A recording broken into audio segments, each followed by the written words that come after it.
హైదరాబాద్ లో real estate ధరలు ఆకాశాన్ని మించిపోతున్నాయి. మొన్న 177 కోట్లకు ఎకరం పోగా ఈ రోజు 3.5 లక్షలకు గజం పోయింది రాయదుర్గంలో.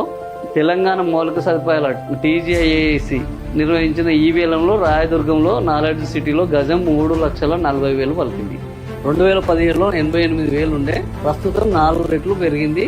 మొత్తం 4,700 గజాల స్థలానికి 159 కోట్లు అంటే 160 కోట్ల రూపాయలు రావడం జరిగింది.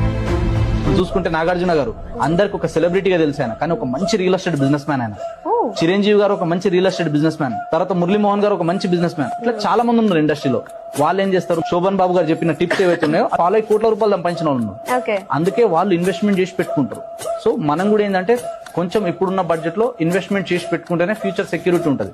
లేకపోతే ఏంటంటే మనం రేపటి రోజు చాలా ఇబ్బందులు పడతాం. ఎవరి దగ్గర అయితే ల్యాండ్ ఉంటుందో ఫ్యూచర్ లో వాళ్ళకి కిందిలే. ఇప్పుడే కాదు ఎప్పటికైనా సరే యుద్ధాలు జరగడానికి గల మెయిన్ రీజన్ కూడా మీరు చరిత్ర మొత్తం తిరిగి చూసుకోండి, రీజన్ ల్యాండ్ మాత్రమే. మరీ ముఖ్యంగా మన ఇండియాలో ఆ ల్యాండ్